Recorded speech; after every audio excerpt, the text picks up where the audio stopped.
Si vous jetez un œil au clavier de la fin des années 80 ou du début des années 90, vous remarquerez quelques éléments particuliers, comme des touches placées à des endroits inattendus, ou même des touches que vous ne reconnaissez pas du tout. Mais ce que je trouve le plus intéressant dans ces vieux claviers, ce sont ces interrupteurs à verrouillage mécanique.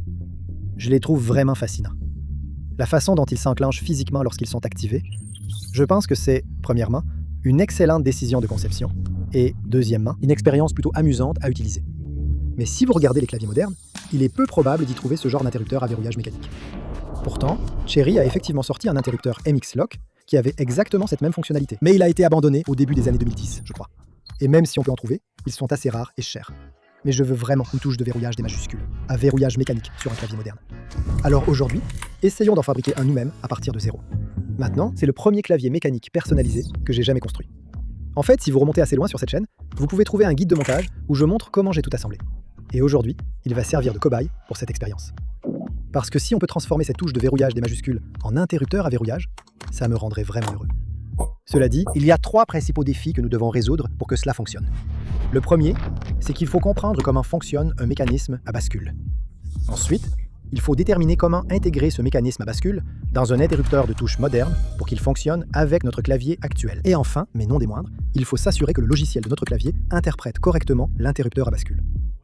Alors commençons par le premier défi. Maintenant, un interrupteur de touche classique est momentané. On l'enfonce, il s'active, puis il remonte automatiquement. Mais nous, on veut qu'il se verrouille et bascule.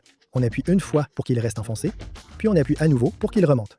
Et même si ce mécanisme n'existe pas couramment dans les interrupteurs de touche, il existe heureusement dans d'autres appareils électroniques. J'ai donc acheté quelques-uns de ces boutons poussoirs à 6 broches avec verrouillage. Vous pouvez voir ici que si on appuie une fois, il reste enfoncé. Et si on appuie à nouveau, il remonte. Ce qui, en termes de fonctionnalité, correspond exactement à ce que nous recherchons. Mais si on compare un interrupteur de touche classique, il y a quelques différences évidentes. La première, c'est qu'une touche standard, conçue pour s'adapter à ce design en forme de croix, ne va clairement pas s'adapter à ce design qui n'est pas en forme de croix ici. Donc il va falloir qu'on trouve une solution à ça, mais il faut aussi qu'on comprenne comment connecter ces broches, parce que le dessous d'un interrupteur classique a 2 broches exposées, alors qu'ici, on en a 6. Donc, lesquelles de ces 6 broches doit-on utiliser pour simuler un interrupteur de touche classique? Eh bien, découvrons-le. Maintenant, voici le circuit imprimé d'un clavier avec lequel on va bricoler pour déterminer quelles sont les 2 broches dont on a besoin. J'ai ces 2 fils connectés à la touche I de notre clavier. Et si on les relie, eh bien, comme vous pouvez le voir, une série de I s'affiche sur notre ordinateur. Donc maintenant, au lieu de les relier directement, on va les brancher à notre interrupteur. Je vais commencer par en brancher un sur une broche de gauche et un sur une broche de droite. Et maintenant, si on actionne l'interrupteur, eh bien, il ne se passe rien. Plus aucun I n'est généré. Donc, ce ne sont pas les bonnes broches. Ensuite, je vais essayer 2 broches côte à côte. Oh d'accord, dès que j'ai fait ça, une série de I s'est affichée. Et notre interrupteur est actuellement activé. Donc si je désactive l'interrupteur, puis que je remets le fil, comme ça, et maintenant j'appuie sur l'interrupteur, comme vous pouvez le voir, c'est exactement ce qu'on veut. Parce que si j'appuie à nouveau, ça s'arrête immédiatement. Donc c'est l'orientation qu'on veut. Ces 2 broches juste ici. Apparemment, ce sont les broches normalement ouvertes. Maintenant que nous savons que ces 2 broches sont celles qui doivent être reliées au bas de notre interrupteur, allons-y et ouvrons-en un pour voir ce qu'il y a à l'intérieur. Je suis sûr qu'il existe un outil pour ça, mais je vais simplement utiliser un couteau à barre. Il suffit de déverrouiller un côté, puis l'autre aussi.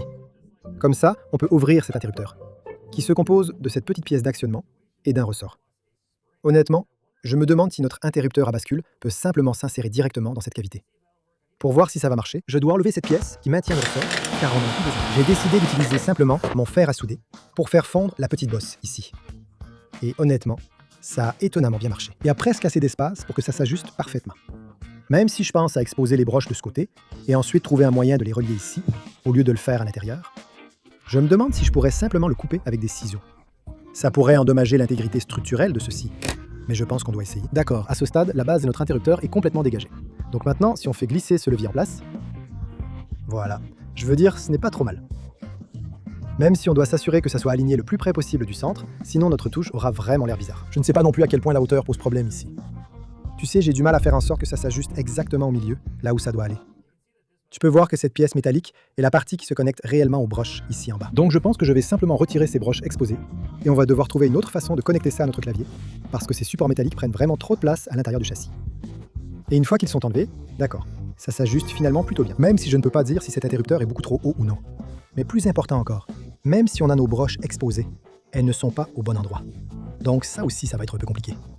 Mais en attendant, je veux commencer à voir comment exactement installer un keycap dessus, parce que ça va clairement être un défi aussi. D'ailleurs, est-ce que ça ne rentre plus maintenant? À ce stade, ça aurait probablement valu le coup d'imprimer en 3D un nouveau boîtier pour tout encapsuler, mais on est trop avancé maintenant. Donc, essayons de faire fonctionner tout ça.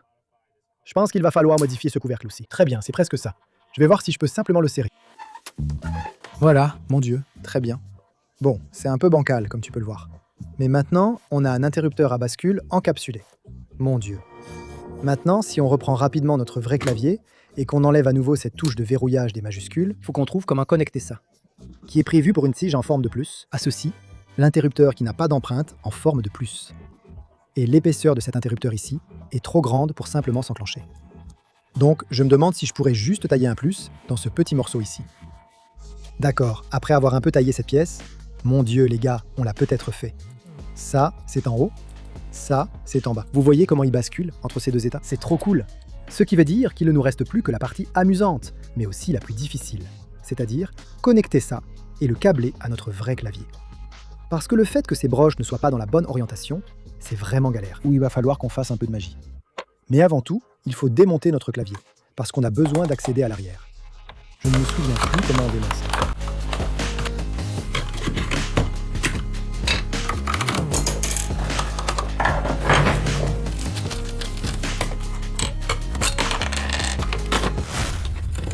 D'accord, parfait. Voilà, PCB exposé. Maintenant, la touche vert mage, que je prévois de remplacer, c'est cet interrupteur juste ici. Donc nos deux broches vont devoir aller dans ces deux emplacements ici. Et comme c'était une carte soudée, contrairement à une carte hot swappable, nous devons ressortir le fer à souder. On va le déplacer ici. Je vais ressortir ma pompe à dessouder que je n'ai pas utilisée depuis très longtemps. Pour retirer cet interrupteur, il faut essentiellement refondre la soudure existante, puis on peut utiliser ça pour tout aspirer. Vous pouvez voir qu'il reste des traces de soudure précédente aussi. Allons-y et retirons ça. Et la sécurité avant tout quand on travaille avec de la soudure. Utilisons ce ventilateur. On va chauffer ça, puis on va l'aspirer. Waouh, super. Et pareil pour l'autre, parfait. Ce qui veut dire que théoriquement, maintenant on devrait pouvoir retirer cet interrupteur. Il existe un outil pour ça aussi. Mais je ne l'ai pas. Donc je vais simplement utiliser une pince à épiler à la place. Pincer et soulever. Et voilà. L'interrupteur de la touche Tab existant est retiré, ce qui veut dire que maintenant on doit installer notre interrupteur personnalisé pour la touche Tab. Nous avons ajouté des fils à l'arrière de notre interrupteur. Là, ça devient vraiment bricolé. Les gars, ça rentre vraiment, c'est dingue. Maintenant qu'on a ces fils à l'arrière, je dois les dénuder et ensuite on doit les souder à ces broches métalliques. Non, j'ai accidentellement arraché tout le fil. C'est un contretemps, mince. Bon, il faut qu'on démonte tout maintenant. La troisième fois sera la bonne, non? Ce n'est pas joli, mais j'espère que ça fera l'affaire. Maintenant, une personne censée vérifierait probablement si ce commutateur fonctionne avec ce câblage actuel. Mais allons-y et soudons-le directement à notre clavier pour voir si ça fonctionne en pratique. Très bien, une fois de plus, nous avons ajouté notre touche Tab à bascule. Et maintenant, tout ce qu'il nous reste à faire, c'est souder ces fils sur les pastilles métalliques. J'ai vraiment l'impression que je vais provoquer un court-circuit. D'accord, sur le papier, ça devrait être toutes les modifications matérielles physiques qu'on doit faire pour que ça fonctionne. Bon, la première étape, c'est de voir si le clavier fonctionne toujours. Alors allons-y et branchons-le à notre ordinateur. Bon, c'est pas très bon signe. Périphérique USB non détecté. Non. Mon Dieu, enfin. Bon, on peut taper sur le clavier et quelque chose s'affiche. Fantastique. Mais le vrai test, c'est ce qui se passe si on appuie sur la touche de verrouillage des majuscules. C'est le moment de vérité. J'appuie dessus. D'accord, rien à planter immédiatement.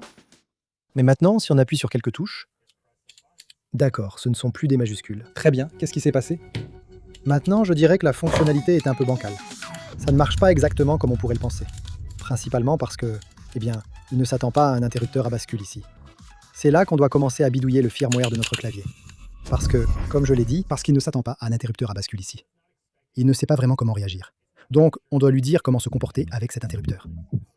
Maintenant, pour mettre à jour le firmware de notre clavier, afin de lui indiquer ce qui doit se passer lorsqu'une touche spécifique est pressée, je vais utiliser un outil appelé QMK Configurator. Ici, je vais sélectionner mon clavier, qui est le TADA 68. Et maintenant, cet outil nous permet de glisser-déposer différentes fonctionnalités sur nos touches. Il y a beaucoup d'options ici, mais si on cherche les touches à verrouillage mécanique, voilà, c'est fait. Il y a une fonctionnalité intégrée pour verrouiller notre touche de verrouillage des majuscules, ce qui est exactement ce qu'on veut puisque nous avons une touche à verrouillage mécanique. Donc maintenant, si on fait glisser cette fonctionnalité sur notre touche de verrouillage des majuscules, maintenant, il nous suffit de compiler ce firmware, puis de le glisser-déposer dans notre clavier. Ce qui veut dire que maintenant, normalement, ça devrait fonctionner. Mais voyons voir. Vous pouvez voir que notre clavier clignote. Il charge le firmware, et si on appuie sur échappe, ça devrait être bon. D'accord, donc maintenant, si on commence à taper sur notre clavier, vous pouvez voir que c'est en minuscule pour l'instant. Mais si on active notre touche de verrouillage des majuscules, maintenant, si on tape, c'est en majuscule. Mon Dieu. Ce qui veut dire que je pense que ça fonctionne vraiment. Mon Dieu, c'est trop cool. Alors maintenant, allons-y, et réassemblons tout ça rapidement, et mettons un capuchon de touche sur notre touche de verrouillage des majuscules. Rendons ça joli maintenant.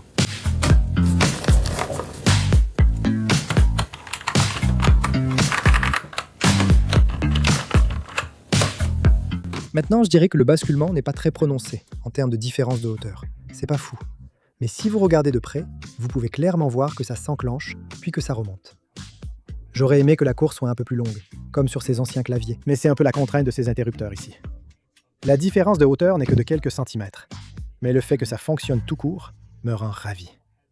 Nous avons maintenant un clavier moderne avec une touche vert. Mage à verrouillage mécanique, ce qui est vraiment génial. Merci beaucoup de m'avoir accompagné dans cette aventure de bidouillage technologique. Dites-moi si vous voyez d'autres utilisations possibles pour un interrupteur à bascule dans un clavier.